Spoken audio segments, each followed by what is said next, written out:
this particular one, but I know it's just good just to get your arms up and Yeah, down, and like there's just all that during the day. amazing research about the blind, the congenitally blind kids. It's not a learned behavior, it's our natural thing to puff up our chest, broaden our chest, and make ourselves as big as possible. That's a victory. Almost like from the primates. Yes. Yeah. So Ruth, tell us, what is a project manager? That is a great question. One of the things I found when I was talking to people who were helping me sort of test out the book was one of my friends who I thought knew for years what I'd been doing said, well, Ruth, what is a project manager? It's actually in the book that was the first question I had to answer. Yeah. It's actually not that easy to answer, I think, because there's the expectation that a lot of people have, which is that project managers are task trackers. Very often the image that people use is of someone with a clipboard, and they're checking off the tasks, people get it done. And there's much more subtlety to the role than that. When it's done well, I think, there's a great deal of subtlety, because so much of it is to do with communication. And we've got research that shows that project managers spend 90% of their time communicating with stakeholders, various groups, cross functions, and all of that. And that communication is a very subtle skill. You have to be able to get information across that can be understood easily by your audience. And so I think the focus is very much on communicating where we are with the project, what the meaning of the project is, why are we doing the project, what's the priority on the project. So it's more than just saying we've got a list of tasks and saying, yes, we've done this one and this is the next one coming up. Another big role for the project manager is removing obstacles for teams. So we're usually the first people that hear that something is going on, and it's really our job to recruit the resources we need to get past an obstacle and move on to the next stage of the project. So it's really all of that, bringing skills together, getting the right people together, and as I say, getting them going in lockstep towards the goal of the project.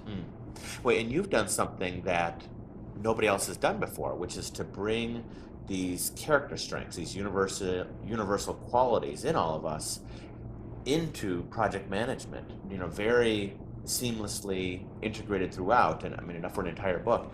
So why character strengths with project management? I think one of the challenges for project managers is that they're very reliant on other people to make sure the right people show up at the right time. We generally are not line managers. Now, there are some exceptions, but generally we aren't line managers. We don't have, people aren't accountable to us on a day-to-day basis.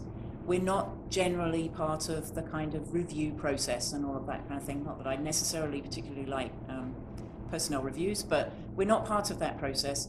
And so whether people come and are engaged in a project it feels like it's dependent on other people. And what I was finding with character strengths is that it's a way to engage directly with people that's outside of all of that organizational side, and is much more personal. And that, again, there's research that shows that human factors are 70% of the outcome of a project. And That's yet amazing. Project management is very often focused on process. Process is important, but if you've got the 30-70 going on, we're focused a lot on process. I wanted to focus on the human side, and what I found with character strengths is it's this way to engage people, connect with people who they are, and align their motivation, their internal motivators, with goals of projects. And sometimes we find they're not aligned, and people will realize that they actually don't feel that they can get behind a project or whatever.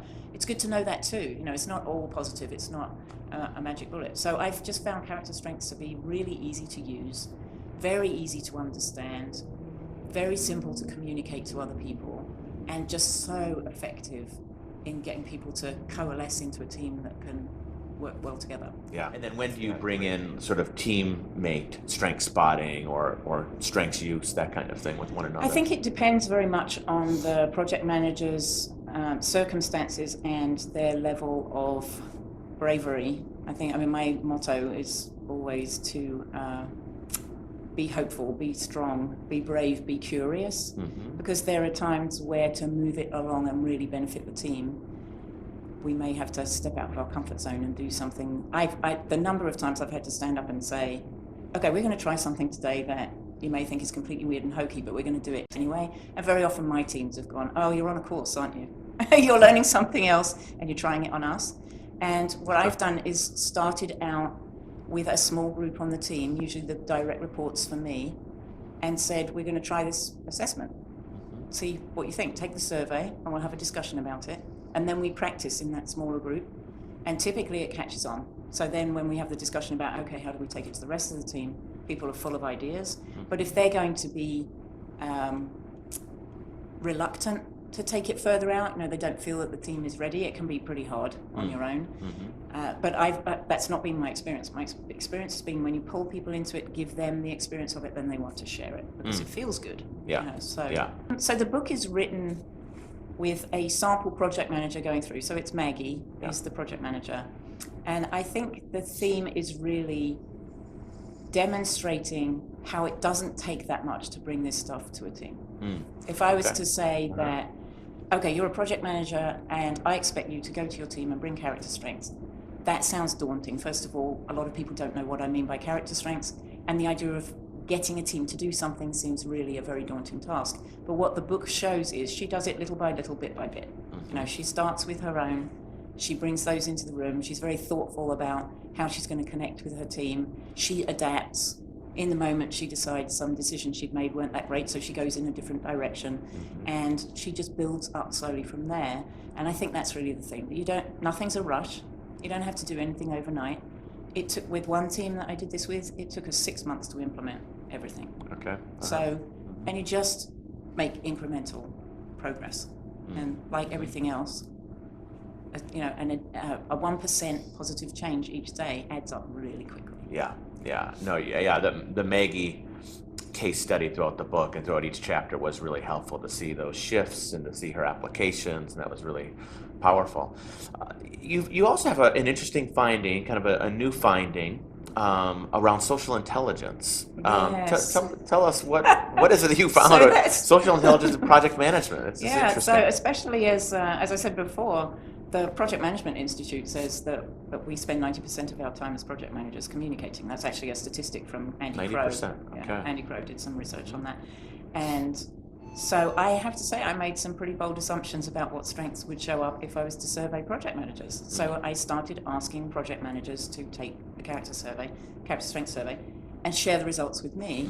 And then I've been aggregating those results. And over time, I started to notice that when I compared the average of all of those project managers against the average of people worldwide or in the US, we were a little bit on the low side when it came to social intelligence and perspective, which, interestingly, one of the expectations of our colleagues is that we will provide perspective.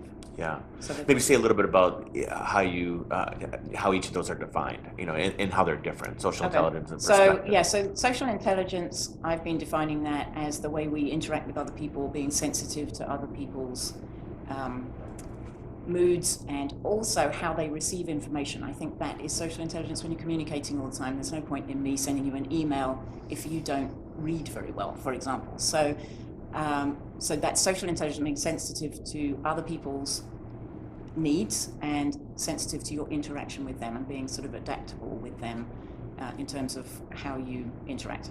And then from a perspective point of view, that's really that holding the bigger picture, being able to take a step back and weigh things, and not just get sort of on one path and sort of get buried in that path, but be able to take that step back and reconsider what's in front of you, which comes back to that thing I was saying about always being in a position to reevaluate whether a project even makes sense anymore. That's perspective, to be able to take that step back and say, well, this made sense then, but these changes mean that the picture has changed. Maybe we want to reevaluate. Okay, so those fascinating findings, and hopefully as you keep doing research, that'll keep getting that has got stronger and stronger. So I started off with a reasonable sample, but not something that I could depend on. The sample has got much bigger, and it's getting bigger every day. And those two, some of the top strengths findings I found have kind of, as I've got more survey results, they've dissipated a little bit. But that social intelligence and perspective being lower than average, which to me means lower than the people we're working with as well. So we're trying to connect with people, and they're actually better at doing it than we are, maybe. And obviously it's an average. There are individual project managers who have social intelligence number 2, so it's not universal, but just that trend is something to think about.